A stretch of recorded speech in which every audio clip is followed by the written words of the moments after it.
अस्सलाम वालेकुम स्टूडेंट्स। आज के लेक्चर में हम क्लास 10 जो कि पहला chapter simple harmonic motion and waves, उसका जो सेकंड पार्ट था वेव्स, हमने वो डिस्कस किया था पिछले वीडियो लेक्चर में। आज हमारा लेक्चर उसी को आगे लेके चलेगा जो कि मैकेनिकल वेव्स, और फिर उसकी हम टाइप्स पढ़ेंगे। अब देखिए बेटा, आपने पिछले वीडियो लेक्चर में मैकेनिकल वेव्स का जो लेक्चर था उसमें हमने पढ़ा था कि मैकेनिकल वेव्स वो वेव्स होती है जिनको मटेरियल मीडियम रिक्वायर्ड होता है प्रोपेगेट होने के लिए, यानी उसको लाजमी अगर आपने ट्रांसफर करना है एक जगह से दूसरी जगह तो आपने उसको मीडियम लाजमी प्रोवाइड करना है। तो वो वेव्स जिनको प्रोपेगेट होने के लिए मीडियम की जरूरत हो तो हम कहेंगे कि वो कौन सी वेव्स है, मैकेनिकल वेव्स है। फिर उसमें हमने एग्जांपल पढ़ी कि साउंड वेव्स और स्ट्रिंग वेव्स है, these are the examples of mechanical waves. अब हम इनको फर्दर क्लासिफाई करते हैं कि मैकेनिकल वेव्स की फर्दर कितनी टाइप्स हैं। तो अगर आप अपनी बुक में देखें तो उसमें आपके कोर्स के लिहाज से अगर देखा जाए तो मैकेनिकल वेव्स की दो मेन टाइप्स है। एक आपके पास है ट्रांसवर्स वेव्स, दूसरी आपके पास है लॉन्गिट्यूडनल वेव्स। तो सबसे पहले हम पढ़ते हैं कि ट्रांसवर्स वेव्स क्या होती है। बेटा मैं यहां पे डेफिनेशन लिखी है कि मैं डेफिनेशन पे एंड पे होगा, पहले हम इसको समझ लेते हैं कि आपके पास ट्रांसवर्स वेव्स की प्रोडक्शन करते हुए कैसे हमारे को पता चलेगा कि ये ट्रांसवर्स वेव्स है। आपने क्या किया हुआ है बेटा कि एक स्प्रिंग है, उसके साथ आपने मास m को क्या किया हुआ है, अटैच किया हुआ है। जो पहली पोजीशन है उस स्प्रिंग की, आपने इस स्टेट के ऊपर अगर आप देखें तो फोर्स कोई भी नहीं लगाई। जब फोर्स नहीं लगाई तो अब ये बिल्कुल स्ट्रेट हॉरिजॉन्टल डायरेक्शन में पड़ा हुआ है, in the state of rest पड़ा हुआ है। आप इस पॉइंट P को लोकेट कर लें। जो रेड मार्कर से जितने भी डॉट्स हैं, मैं यहां पे इसको कहता हूं कि ये पार्टिकल्स को रिप्रेजेंट कर रहे हैं। अब आप क्या करें कि इस स्प्रिंग को यहां हॉरिजॉन्टल जो कि O पोजीशन थी, आपने इसको उठा के अपर डायरेक्शन में फोर्स लगा ली। तब आपकी उसकी जो पोजीशन है वो कुछ यहां O से किधर बन जाएगी, आपके पास ये अपर पोजीशन वो इख्तियार कर लेगा। अब जब आपने एक स्प्रिंग को यहां पे इस तरह बांधा हुआ है, आपने स्प्रिंग को उठा के ऐसे अपर फोर्स लगाई, अब आप उसको सडन जर्क अप्लाई करें। जब आप जर्क अप्लाई करेंगे तो होगा क्या कि अब आपने उस मीडियम को डिस्टर्ब कर लिया। जब डिस्टर्ब कर लिया है तो अब ये नीचे मीन पोजीशन की तरफ आएगा, O की तरफ, लेकिन वो मीन पोजीशन पे रुकेगा नहीं due to the inertia property और रिस्टोरिंग फोर्स। वो आपके पास किधर चला जाएगा, नीचे downward in other string position की तरफ। अब ये अगर आप देखें तो जब डाउनवर्ड आ गया तो जब आपके पास फर्दर वो डिस्टर्बेंस आगे वो क्या करता जाएगा, वो पास आउट करता जाएगा। तो ये डिस्टर्बेंस इस एंड से लेके दूसरे एंड तक पहुंचेगी और उस एंड से दोबारा आपके पास क्या आ जाएगी, वापस आ जाएगी। एक बात बड़ी नोट करने वाली है बड़ा कि अगर आप देखें इस टाइम पे पॉइंट P की पोजीशन ये है। जब आपने फोर्स लगा ली तो उस पॉइंट को अगर आप देखें तो ये O से अपवर्ड चला गया है, ये पॉइंट आपके पास P है। जब आपने फोर्स लगाई, सडन जर्क अप्लाई कर लिया, उस टाइम पॉइंट P की जो पोजीशन है वो आपके पास ये बन रही है। तो अगर मैं इसको कहूं कि पहले आपके पास पॉइंट O था, उस टाइम उसका पार्टिकल्स पॉइंट P ये है। अगर आपने फोर्स लगाई अपवर्ड डायरेक्शन में तो उस टाइम पॉइंट P की जो अगर आप पोजीशन देखें तो वो ये बनती है। जब आपने फोर्स सडन जर्क अप्लाई करने के बाद छोड़ दिया तो उस टाइम पॉइंट P की जो पोजीशन है वो डाउनवर्ड आपके पास ये बनती है। और अगर आप देखें तो डिस्टर्बेंस है वो आपके पास लेफ्ट साइड पे यूं ट्रैवल करती जा रही है, प्रोपेगेट की जा रही है। इसका मतलब ये हुआ कि ये जो डायरेक्शन आपके पास है ये किसकी है, वेव की प्रोपेगेशन की डायरेक्शन है। तो जरा बात नोट करें कि अगर हर पॉइंट किसी अकॉर्डिंग में देखूं तो उनके दरमियान जो एंगल बनता है वो 90 डिग्री का बन रहा है। अगर इस पॉइंट के साथ इसका देखूं मैं, तो वो अभी आपके पास यहाँ पे क्या बन रहा है, 90 डिग्री का बन रहा है। इसका मतलब है कि पार्टिकल्स बड़ी आपके पास वाइब्रेटरी मोशन किए जा रहे हैं, इस मीन पोजीशन के according up and down movement किए जा रहे हैं, और जो वेव है वो आपके पास क्या होता जा रहा है, आगे ट्रेवल किए जा रहे हैं। तो अगर आप देखें तो वेव प्रोपेगेशन और पार्टिकल्स की जो वाइब्रेशन है ये आपस में क्या है, परपेंडिकुलर है, बिकॉज आप एंगल कितना बन रहा है, 90 डिग्री का एंगल बन रहा है। अब ये जो टाइप्स ऑफ वेव्स है इनको कहा जाता है कि ये कौन सी वेव्स है, ट्रांसवर्स वेव्स है। डिफाइन कैसे करेंगे कि ऐसी वेव जिसमें पार्टिकल्स की जो वाइब्रेशन हो वो मीडियम्स के जो पार्टिकल्स है उनकी वाइब्रेशन वेव की मोशन के बिल्कुल क्या हो, परपेंडिकुलर हो, तो हम कहेंगे ये वेव्स क्या कहलाती है, ट्रांसवर्स वेव्स कहलाती है। अब जो आपकी बुक में डेफिनेशन लिखी हुई वो है, those waves in which vibratory motion of the particles is perpendicular to the direction of propagation of wave. जो कि हमने यहां पे देखा कि पार्टिकल्स परपेंडिकुलर मूव किए जा रहे हैं और वेव प्रोपेगेशन आपके पास राइट साइड यहां से जा रहा है लेफ्ट साइड पे, तो दोनों की डायरेक्शन अगर आप देखें तो एक अपवर्ड मूव किया जा रहा है और एक आगे ट्रैवल किया जा रहा है, 90 डिग्री का एंगल बन रहा है, तो हम कहेंगे these are perpendicular to each other.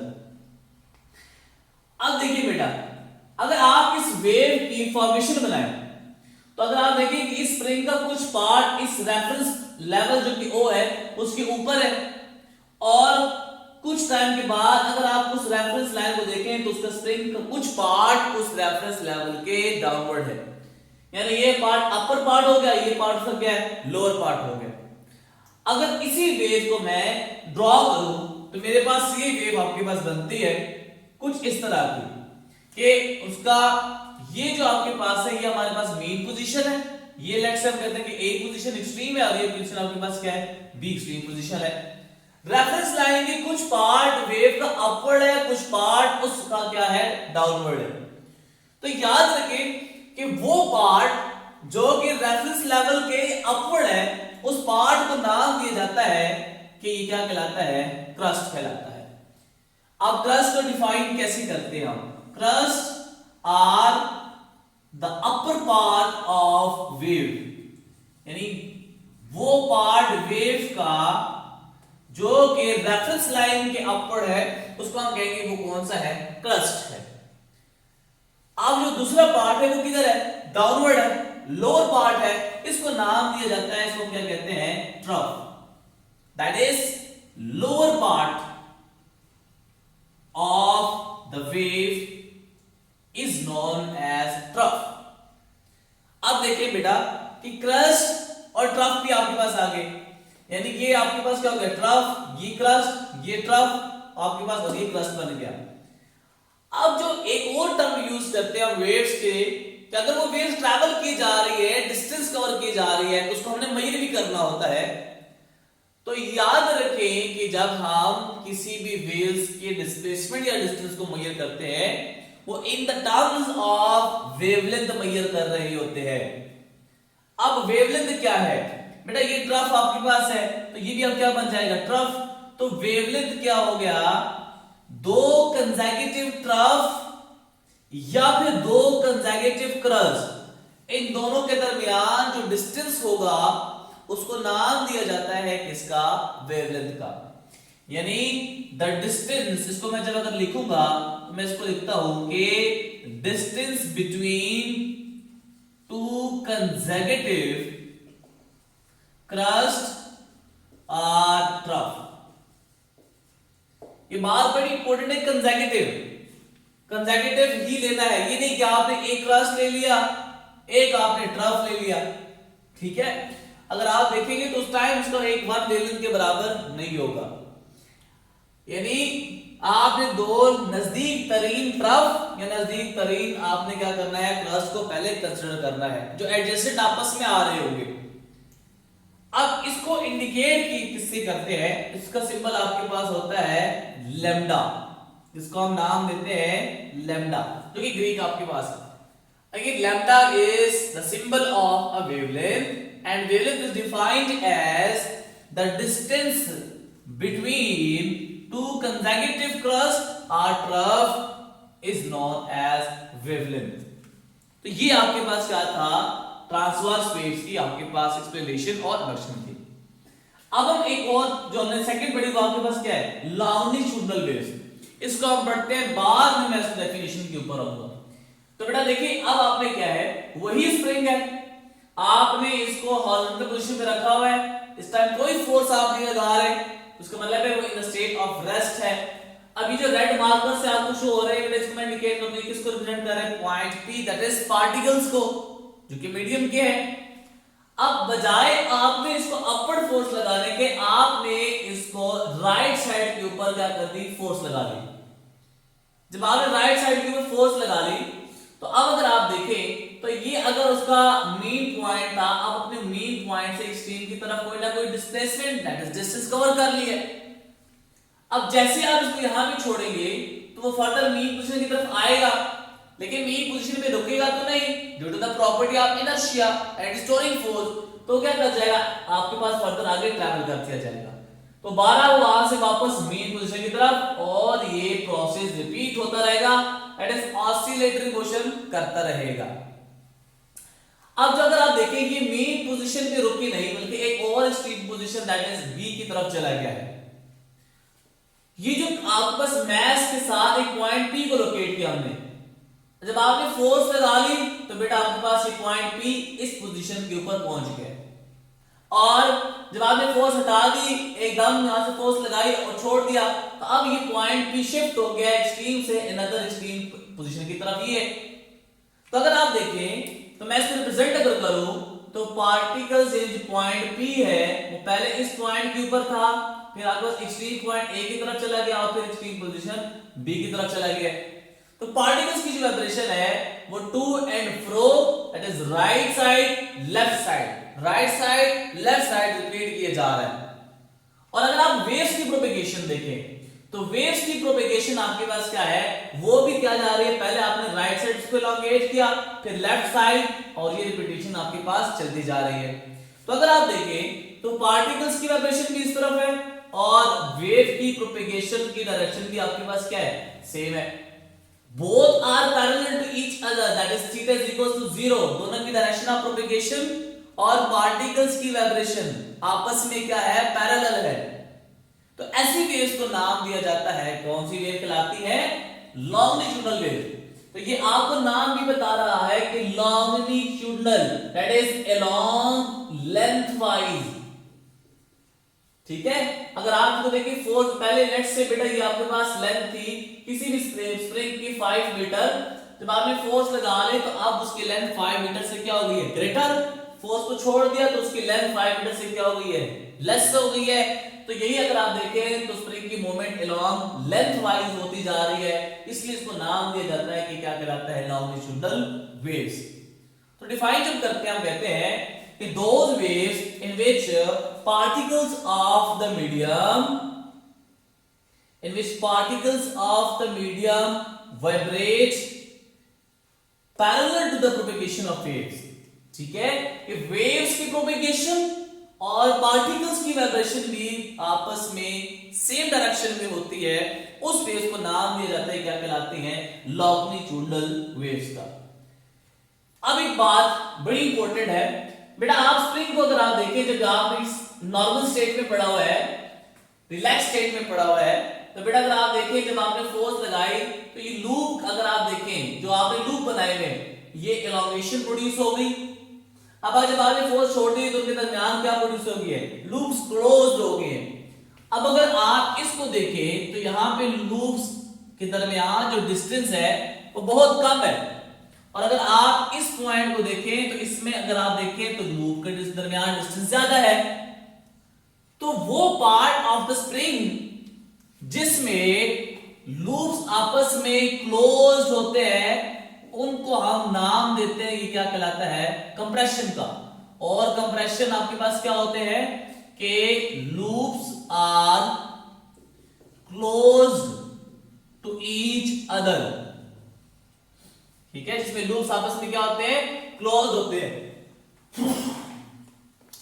अब वो पार्ट जिसमें लूप्स आपस में क्या है, उनके दरमियान डिस्टेंस ज्यादा है, तो ये पार्ट जिसमें दरमियान डिस्टेंस ज्यादा है, इसको हम कहते हैं कि ये क्या कहलाता है, रेयर फ्रैक्शन। और उसको हम डिफाइन करते हैं रेयर फ्रैक्शन को, तो हम कहते हैं कि loops are far away from each other, यानी वो पार्ट ऑफ द स्प्रिंग जिसमें लूप्स अगर क्लोज्ड हो, डिस्टेंस उनके दरमियान कम हो, स्टक टू ईच अदर हो, तो उस पार्ट को हम नाम देते हैं क्या कहलाता है, कंप्रेशन। और अगर वो पार्ट जिसमें लूप्स के दरमियान डिस्टेंस ज्यादा हो, तो हम कहेंगे वो क्या कहलाता है, रेफ्रैक्शन कहलाता है। अब इसका मतलब क्या हुआ कि जो ट्रांसवर्स वेव थी वो in the form of crust and trough travel कर रही थी, तो जो आपकी लॉन्गिट्यूडनल वेव्स है वो in the form compression, refraction, compression and refraction, यानी in the form of compression, फिर रेफ्रैक्शन, फिर कंप्रेशन, फिर रेफ्रैक्शन, इस फॉर्म में आगे क्या की जा रही है, प्रोपेगेट की जा रही है। तो इसी बेस के ऊपर इसको नाम दिया जाता है कि it is also known as compressional wave. तो लॉन्गिट्यूडनल का दूसरा नाम आपके पास जो एमसीक्यूज पॉइंट ऑफ व्यू से बड़ा इंपॉर्टेंट है, वो क्या हो गया कि longitudinal wave is also called a compressional wave. अब बेटा देखेंगे कि दोनों वेव्स हैं, तो इनके दरमियान कुछ सिमिलरिटीज भी हैं, कुछ डिफरेंसेस भी हैं। अगर आपको शॉर्ट क्वेश्चन आ जाता है कि right the difference between longitudinal and transverse wave, तो सबसे पहले आपने बाय डेफिनेशन इसको क्या कर देना है, डिफरेंशिएट कर लेना है। आपने पहला काम क्या करना है कि डेफिनेशन लिख लेनी है ट्रांसवर्स की, और कॉलम बना के दूसरे आपने क्या कर लेना है, डेफिनेशन लिखनी है ट्रांसवर्स की, और फिर लॉन्गिट्यूडनल की लिख लेनी है। फिर सेकंड डिफरेंस देखें, आप ये कहेंगे कि आपकी जो ट्रांसवर्स वेव्स है वो in the form of crest और ट्रफ ट्रेवल करती है, और जो आपकी लॉन्गिट्यूडनल वेव्स है वो in the form of compression and refraction travel करती है। ये दूसरा डिफरेंस आपके पास हो गया। तीसरा डिफरेंस अगर आप देखें वो ये है कि एग्जांपल से आप लिख सकते हैं कि सरफेस ऑफ वाटर की वेव्स के ऊपर जो आपके पास है वो कौन सी है, ट्रांसवर्स वेव्स है। जब लॉन्गिट्यूडनल वेव्स की बात करेंगे तो हम कहेंगे वो कौन सी है, साउंड वेव, जो कि मैं बोल जा रहा हूं। हमारी जो आपके पास साउंड की जो नेचर है वो कौन सी है, लॉन्गिट्यूडनल वेव्स। तो एक क्वेश्चन आपको ये क्लियर हो गया। दूसरा क्वेश्चन देखिए कि राइट द डिफरेंस बिटवीन, आपने कहा दूसरा क्वेश्चन था कि सिमिलरिटीज क्या क्या है। तो पहली सिमिलरिटी क्या हो गई लॉन्गिट्यूडनल और ट्रांसवर्स वेव्स की, कि both are the types of mechanical waves, तो दोनों ही टाइप्स है मैकेनिकल वेव्स की, तो both required medium for their propagation. तो पहला सिमिलरिटी क्या हो गया कि बोथ आर मैकेनिकल वेव्स। दूसरा सिमिलरिटी पॉइंट क्या हो गया कि देखिए बेटा, आपने ये जो स्प्रिंग चूज की वही स्प्रिंग आपने किसने चूज की है, लॉन्गिट्यूडनल में। इस स्प्रिंग को नाम दिया जाता है कि it is called a slinky spring. तो दूसरा पॉइंट सिमिलरिटी का ये हो गया कि both transverse and longitudinal waves are produced by using slinky spring. अब तीसरा आपका अगला आर्टिकल आएगा, उसमें आप एक इक्वेशन पढ़ेंगे that is v is equals to f lambda। तो अगर आप देखें तो ये जो आपकी इक्वेशन है ये लॉन्गिट्यूडनल के लिए भी वैलिड होती है और ट्रांसवर्स के लिए भी वैलिड होती है। So both equation follow v is equals to f lambda equation, that is wave equation. और चूंकि अगर आपके पास वेव है तो वेव की डेफिनेशन क्या है कि वो एनर्जी को कैरी करता है, मैटर को कैरी नहीं करता। इसका मतलब ये है कि दोनों एनर्जी को कैरी कर सकते हैं, ट्रांसफर कर सकते हैं। तो तीसरा पॉइंट आपका फोर्थ पॉइंट क्या हो गया, मोर ट्रांसफर एनर्जी। और जो लास्ट कॉमन पॉइंट है वो ये है कि बेटा अगर आप इसमें देखें तो इसमें पार्टिकल्स अपनी ऑसिलेटरी मोशन किए जा रहे हैं, मीन पोजीशन के according vibratory to and fro motion किए जा रहे हैं।